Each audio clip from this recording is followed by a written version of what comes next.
Bom dia, tudo bem? Professora Lídia aqui com vocês. Nossa primeira aula assíncrona.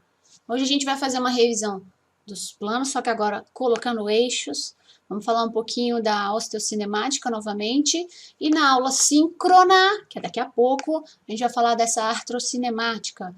Vamos lembrar um pouquinho sobre planos anatômicos? Você falou de novo, professora? Mas agora a gente vai ter que envolver os nossos eixos. Eu não sei se vocês viram isso em anatomia. Se não viram, não tem problema nenhum. Hoje vai ser o dia para a gente ver isso. Não se esqueça que depois dessa aula é para ir lá no Aprender 3, pegar o seu teste e realizar. E enviar. Não esquece de confirmar o botão lá de envio, porque se você não enviar, como é que vai computar, né? Então vai ser um tempo perdido, então vamos prestar atenção, tá? Então eu desejo a vocês uma excelente aula. Vamos começar a nossa aulinha falando dos planos e eixos. Gente, vocês lembram dos planos e eixos, é claro, tá? O plano e eixo tem a ver com tudo que você já assistiu, tudo que você já viu em anatomia, só que mais agora com a cinesiologia. Então a gente já sabe que plano é uma linha imaginária que atravessa o seu corpo e divide ele em duas partes, tá? Plano sagital, que é o plano que vai dividir o corpo em metades iguais, o plano sagital mediano, no caso, né? Metades iguais direita e esquerda. O plano sagital, apenas sagital, divide em duas partes, mas não necessariamente iguais. Tanto é que ele pode ser chamado de plano parasagital ou paramediano.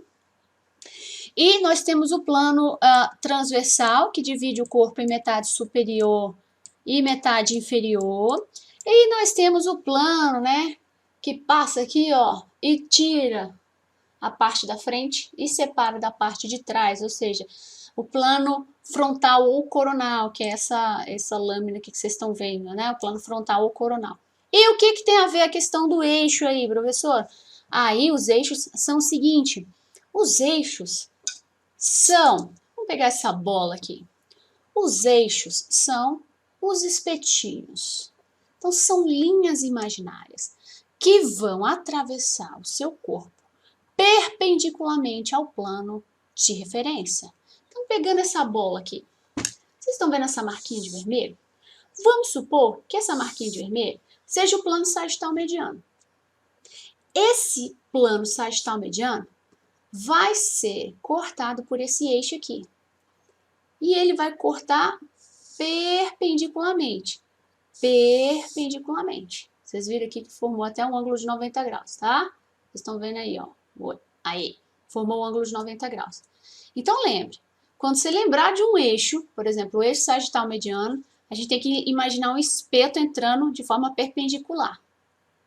Muito bem. Agora, se eu tenho, olhando aqui de lado, e faço esse corte aqui, vamos pegar aqui esse corte, aqui, ó, fazendo aqui como se fosse a minha cabeça, tá aqui meu nariz, tá bom? Então aqui, ó, tá dividindo a metade anterior da metade posterior. O que eu preciso lembrar? Se eu tenho esse plano acontecendo aqui, o meu eixo vai passar perpendicularmente. Tá tudo bem? Ok até aí? E vai acontecer da mesma maneira se eu pegar, vamos usar aqui a nossa mascote, a cinesinha, né? Se eu pegar a cinesinha, traçar um plano transversal aqui nela, e aí eu vou escolher a articulação da coluna. O plano transversal, o eixo vai ser vindo lá de cima, né? Aí a gente enfia isso aqui em qualquer articulação para verificar qual é o movimento que vai ser permitido. Então vamos verificar isso aí, porque ó, aqui na figura do slide a gente tem esses eixos sendo demonstrados. Mas como é que chama o nome desses eixos, né? Látero-lateral, antero-posterior. Vamos ver um por um?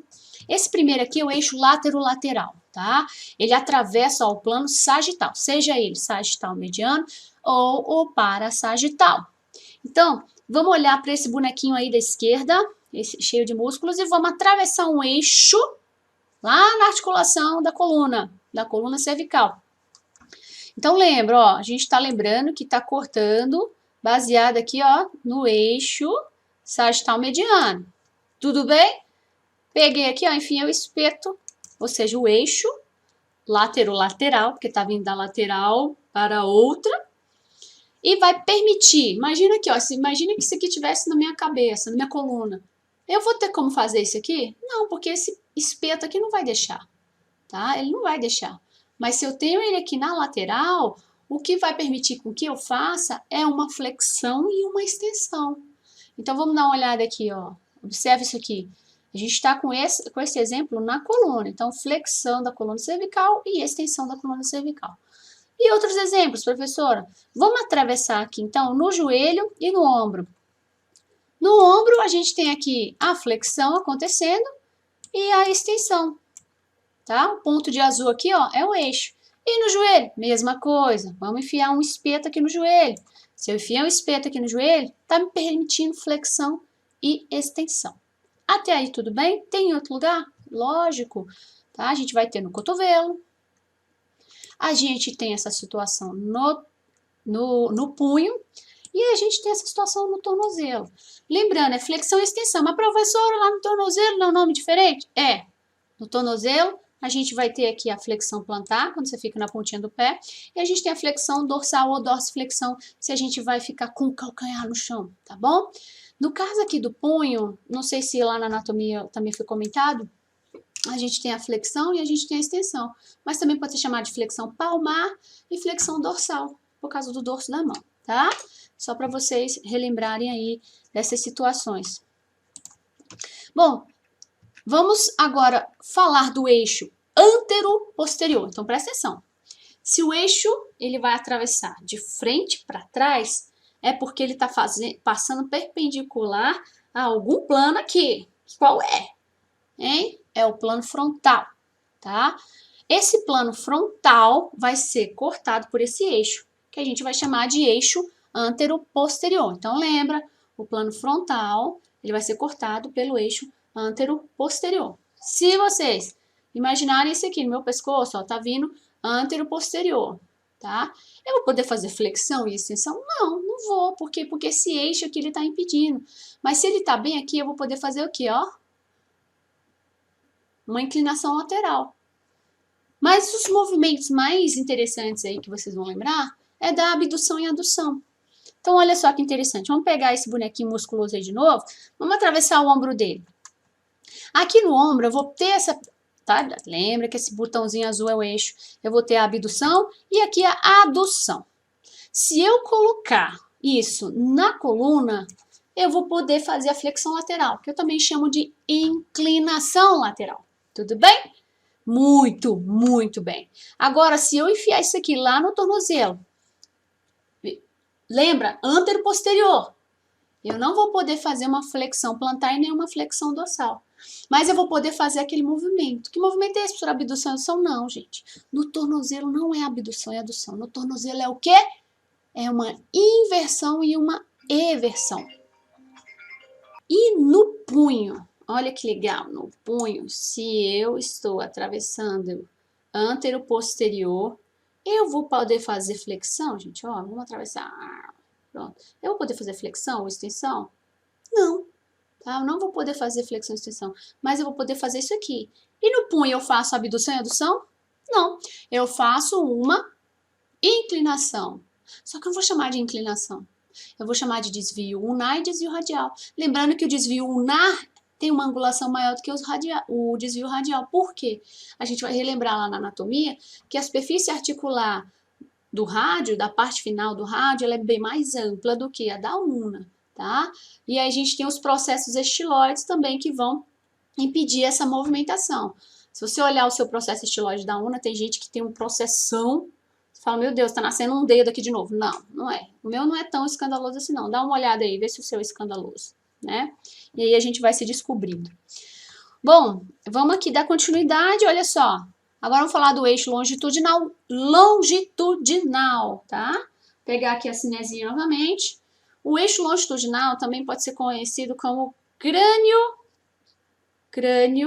E aí a gente vai introduzindo, né, isso numa articulação caudal, porque o sentido vai caudal de cima para baixo, tá?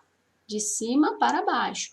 Então, se eu tenho esse espetinho entrando aqui na minha coluna, eu vou poder fazer flexão lateral?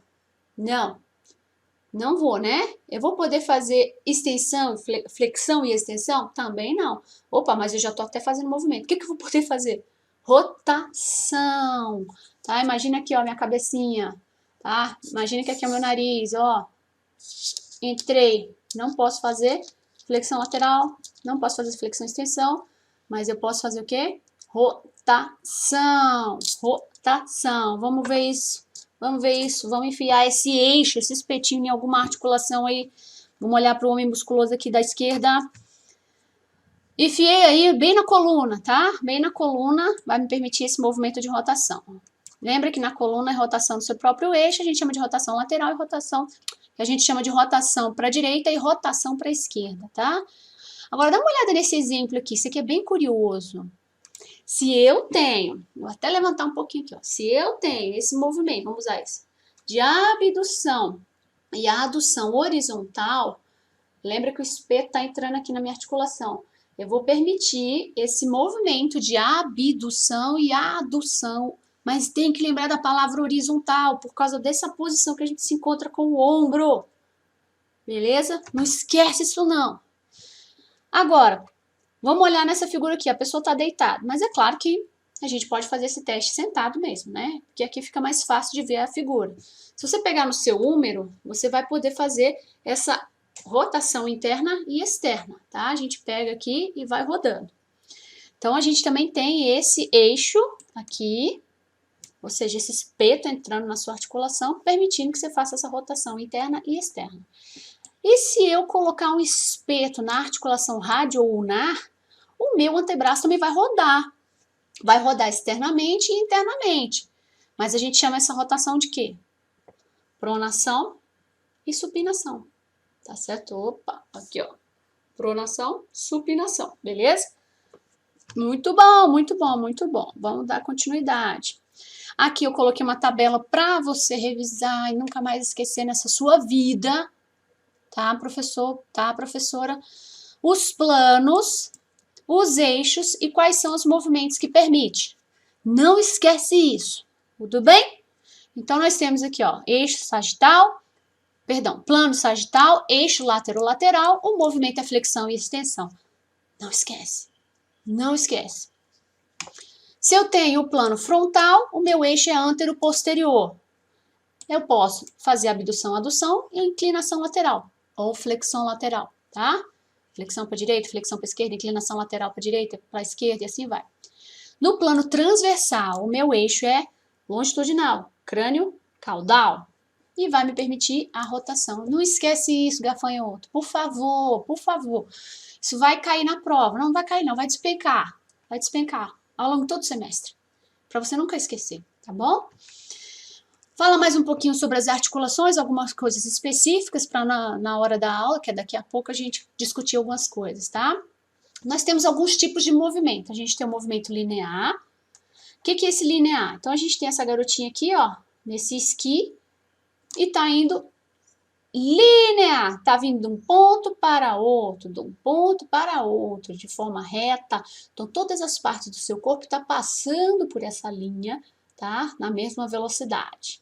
Então, movimento linear. A gente tem outro exemplo? Tem. Imagina alguém no skate, imagina alguém na prancha de surf, imagina alguém na bicicleta. Okay? Então, movimento linear. Nós temos também o movimento curvilíneo. Adivinha que movimento ele faz? Aqui a gente tem o exemplo da pessoa saltando na piscina, né? Saindo da prancha e pulando na piscina e fazendo aquele movimento curvilíneo com o corpo, tá? Então, eu até coloquei a seta aqui para vocês não se esquecerem disso, tá? Então, tem uma trajetória curva. E aqui nós temos o movimento angular, que é o que a gente vai discutir de forma mais predominante. Esse movimento angular a gente chama de rotatório, mas não confunda esse movimento rotatório com rotação medial e lateral, porque a gente está falando de um movimento em que a sua articulação ela vai permitir rotação, ou seja, essa bola aqui, imagina ela sendo a cabeça do seu húmero. Então, ela está rodando na articulação, na superfície articular, tá? Então, esse aqui é um movimento angular. Isso permite com que o ângulo ou ele diminua ou ele aumente, tá? Então, tem alguns nomes aí que podem pegar um pouquinho a nossa cabeça, mas eu vou bater até o negócio ficar firme aí, vocês vão estudar e vão lembrar disso para sempre, tá? Então, a gente tem aqui no caso do joelho, a flexão e extensão, em que a gente observa o aumento desse ângulo e a diminuição desse ângulo. Então, a gente chama de movimento angular. É muito lindo essa lembrança, é muito simples, tá bom? Aí a gente vai falar de algumas estruturas de uma articulação sinovial para que você entenda, às vezes, por que nessa articulação a gente tem mais esse limite? Por que isso? Por que aquilo? Então, vamos lembrar da estrutura anatômica. Uma articulação sinovial, ela é composta da cápsula articular. Essa cápsula é fibrosa, resistente, pelo menos tem que ser, né? Resistente. Nós temos os ligamentos que podem estar fora da cápsula, como dentro da cápsula, que a gente chama de ligamentos intra- e extracapsulares. Dentro desta cápsula articular, observa aqui de corzinha vermelha, a gente tem a membrana sinovial, que produz o líquido sinovial, sinóvia, clara de ovo, parece a clara de ovo. Serve de coxim, hidrata a sua articulação, permite movimentação. Vamos manter esse líquido aí bem fluido, tá bom? Dentro ainda da articulação sinovial, a gente observa essas cartilagens de cor azul, que é a cartilagem mais fininha, tá? Rica em colágeno, é um tecido fibrocartilaginoso, que permite que ocorra o deslize entre uma superfície e outra, tá? Então, essa cartilagem ela também tem que estar em boas condições. Quando a gente envelhece, a gente tem uma deterioração dessa articulação, dessa estrutura que absorve impacto, e isso é muito ruim, que a gente, dependendo da situação, tá tendo contato osso com osso. É só você pegar uma pedra com a outra e raspar, assim você vai ver, é mais ou menos esse barulho que acontece na sua articulação quando você não tem essa cartilagem preservada. Bom, e nós temos outras estruturas aqui perto da articulação que eu vou mostrar para vocês. Nós temos essa estrutura de fibrocartilagem, e eu vou começar aqui com os discos. A gente tem os discos intervertebrais e eles são compostos, aqui ó, a gente tem só ele sozinho aqui, né? Vamos tirar ele daqui da sua articulação e colocar só o disco. Ele tem vários anéis. Bem no centro desse disco intervertebral tem um núcleo pulposo, uma geleia, uma gelatinazinha, tá? E se movimenta à medida que você movimenta a sua coluna, tá? Então imagina que aqui, ó, seja o núcleo pulposo e a minha mão seja o corpo da vértebra. Então quando a gente, por exemplo, faz uma flexão lateral, a gente empurra esse núcleo pulposo para o lado contrário, tá? E eu vou fazer a flexão lateral para o outro lado. Quando a gente faz a flexão lateral para o outro lado, a gente empurra para o outro lado, tá certo? Agora, se eu tô lá pegando um peso lá na frente, né, e aí eu faço uma flexão da minha coluna, eu desloco esse núcleo pulposo para trás. É aí que mora o perigo. A gente vai falar um pouquinho aí de levantamento de peso. Se você não mantiver essa coluna ereta, o que você vai fazer com esse núcleo pulposo? Você vai forçar ele para trás, para trás, para trás. Você vai rompendo esses anéis fibrosos e aí esse núcleo, ele extravasa. E aí você tem a hérnia. Vou aumentar aqui, ó. Olha lá, essa estrutura amarelinha aí é o nervo espinhal. O que essa hérnia está fazendo? Ela está pinçando esse nervo. Todas as estruturas inervadas por esse nervo vão sofrer. Você vai sentir dor, tá? Eu tenho protusão de alguns discos, aí a gente comenta isso aí mais para frente na nossa aula síncrona, né? Onde a gente tem outra estrutura de disco? Aqui, ó, na sínfise púbica.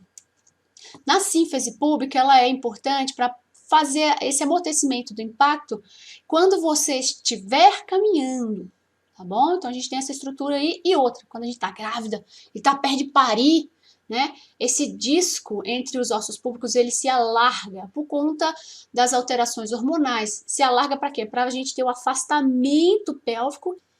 Dando continuidade, a gente tem os meniscos. Os meniscos aqui são essas estruturas que vão ficar, por exemplo, na articulação do seu joelho, para amortecer o impacto. E outra coisa interessante, quando a gente flexiona o nosso joelho, esses meniscos se deslocam, justamente para poder evitar a separação do teu fêmur com a sua tíbia na hora de um movimento, né, angular. Então a gente vai ver essa situação na nossa aula síncrona. Então, o menisco também é outra coisa que a gente precisa conservar com bastante cautela. E nós temos aqui o lábio glenoidal, que é essa estrutura que nós estamos vendo aqui, que vai circundar a fossa glenoidal, tá? Da sua escápula. Para que serve isso aí? Ela aumenta, imagina isso aqui, ó, a superfície da minha mão, como a fossa glenoidal, ela é bem rasa, e aí a gente tem aqui a cabeça do húmero, e fica fácil desse húmero sair. Então, o lábio glenoidal, ele aumenta a profundidade dessa fossa e agarra melhor a cabeça do teu húmero, tá bom? Então, isso é importante, manter essas estruturas com saúde. E nós vamos falar um pouquinho aqui do ligamento, que é uma faixa de tecido fibroso. Vai servir para unir um osso com o outro, manter isso aqui estável e amarrado, tá? Aqui a gente tem alguns exemplos, nós vamos ver esses ligamentos por região. Então, quando estivermos falando de regiões, a gente vai lembrar desses ligamentos, para que eles servem, funções mais específicas. Mas, por exemplo, esse livro aqui do Carl Eichermann e Lamotte é bem legal, que esse desenhozinho ele é bem dinâmico. Ele coloca como se fosse um lacinho aqui, né? Para quê? Para mostrar que sua articulação ela é amarrada. Então, uma boa musculatura preserva esses ligamentos também, tá? Uma musculatura muito enfraquecida, você sobrecarrega esse ligamento e ele pode vir a romper. Aqui a gente tem um exemplo, ó. A gente tem esses rompimentos aqui. Gente, tendão e ligamento são estruturas pouco vascularizadas, então vai demorar demais para poder recuperar. Toma cuidado, tá? A gente tem que ter a musculatura preparada. A musculatura, ela é o escudo do teu osso, o escudo da tua articulação, dos teus ligamentos. Então, vamos lá, vamos tomar cuidado com isso, junto com os nossos alunos, clientes, tá? Certo? Então, a gente precisa manter uma saúde disso aí. Temos também a bainha tendina. Para quem não lembra o que é bainha, pega uma faca e coloca naquele trem lá, para guardar, para você não se cortar, aquilo ali é uma bainha. Então, a bainha tendinha, tá? Por quê? Porque ela vai envolver o tendão. Então, a gente vai encontrar isso aqui nos tendões dos músculos flexores e extensores dos dedos da sua mão, flexores e extensores do dedo do seu pé. Olha só que bonito essas coisinhas azuis aqui, ó, envolvendo o seu tendão. Isso permite com que o tendão se deslize nas estruturas, sem prejudicar, sem ter o atrito com as estruturas que estão no perímetro ali, tá? No perímetro anatômico daquela estrutura. Porque você está movimentando, esse tendão ele se desloca, tá? E para ele não ficar em atrito com as outras estruturas, a gente tem essa bolsa envolvendo, cheia também de líquido sinovial dentro, para que a gente tenha essa movimentação. Aqui em especial eu estou mostrando na palma da mão, nessa visão aqui. E quando, por exemplo, você tem uma situação de inflamação na região do punho, isso se inflama, ou seja, você tem um aumento do líquido ali, o que você vai fazer? Vai estrangular as estruturas que estão passando no túnel do seu carpo. Aí você vai sentir um monte de dor. Vamos falar um pouquinho também da LER, né, dessa síndrome do túnel do carpo. Vamos falar um pouquinho na época certa, tá? Só para vocês terem uma noção do tanto que é importante a gente manter nossas articulações sinoviais. Então é importante a gente lembrar dessas estruturas anatômicas. Nós temos aqui as bolsas sinoviais. Bolsa é bursa. Sinovial, da articulação sinovial. E todo mundo lembra muito das bursites, né? It, inflamação da bursa. Bursite. E muita gente lembra da articulação do ombro. Acha que a gente só vai ter essas bursas no ombro. Não, a gente tem várias articulações. Olha aqui o joelho, ó. As bolinhas azuis aqui, essas bolsinhas azuis, tudo bursa. A gente vai estudar isso aí por cada região. Para que servem essas bursas? Mesma coisa. A gente vai ter aqui, ó, uma situação que impede o atrito das estruturas. Ó, aqui a gente tem o tendão, aqui a gente tem o osso, né? Então a gente precisa de uma estrutura para evitar esse atrito. E também serve de coxinha, é claro. Agora, quando você está inflamado, você tem bursite. Tem na região do quadril, tem na região do cotovelo. A gente vai mostrar isso aí para você. Aí nós temos tipos específicos de articulação, a não axial e a uniaxial, e tem a bi e a tri. Daqui a pouco eu falo, vamos falar da não axial. Não axial, sem eixo. Então, o movimento tende a acontecer por deslize. Tá? Deslize. Então, a gente tem aqui, ó, a articulação acromioclavicular, a gente tem a sacroilíaca, a gente tem as intercarpais, a gente tem as intertarsais, que é do pé, né? Então, permite esse movimento de deslize. E a gente vai falar agora da eixo, uniaxial, tá? Que a gente tem aqui o caso da dobradiça, que é gínglimo. Então, a gente permite ali 1 grau de liberdade de movimento. Então, a gente está falando de graus de liberdade de movimento agora. Então, a uniaxial permite 1 grau. O que é isso? ou ele faz a flexão e extensão, ou ele só faz a flexão e extensão apenas, tá certo? Ele faz somente isso. Vamos falar agora, e é claro, a gente está mostrando aqui o do cotovelo, mas a gente lembra do joelho, a gente lembra da articulação interfalangiana, tá bom? A gente lembra do tornozelo, de uma articulação específica do tornozelo. E vamos falar agora da biaxial. A biaxial, só pode ser 2, né? Então a gente vai ter 2 graus de liberdade de movimento. Por quê? Por conta dessa superfície elipsoide. Então ela permite a flexão e a extensão, uma abdução e uma adução. Eu estou fazendo aqui com o meu punho, chamando de abdução e adução, mas você sabe que a gente vai chamar isso aqui de inclinação, de desvio ulnar e desvio radial, tá? Então, a gente tem isso no punho e a gente vai ter isso na articulação metacarpo-falangiana, que permite flexão e extensão, deixa eu botar aqui, ó, flexão e extensão, adução e abdução, tá bom? Então, essa permite 2 graus de liberdade de movimento. E a gente tem a triaxial. São 3 eixos aqui participando, inclusive, tá? E vai permitir, claro, né? A flexão e extensão, adução e abdução, rotação interna e externa, ou rotação, né? Uma rotação que vocês já conhecem. Então, a gente vai poder, tá aqui, ó. Imagina, cabeça do húmero, face glenoidal, face articular glenoidal. Então, ó, flexão e extensão, adução, rotação interna, rotação externa e, ó, circundução, que é a combinação desses movimentos, tá? Perfeito. Por que a gente tem essa liberdade maior? Porque ela é de forma esferoide e a gente tem uma superfície que encaixa direitinho, tá bom? Um soquete. E aí socou aqui, ó, você vai ter toda essa liberdade de movimento. Inclusive, por ser mais livre de movimento, a gente tem mais chance de lesionar. Mas tomando cuidado, fica difícil de lesionar, tá? Então, a gente tem aí o quadril e o ombro. Lembrando que o ombro ele tem mais liberdade de movimento, tá?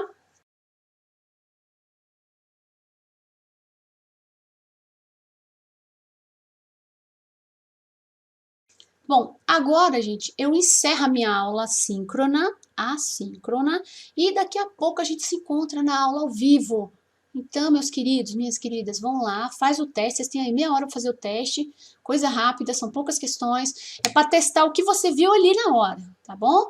E aí a gente continua reforçando na aula ao vivo.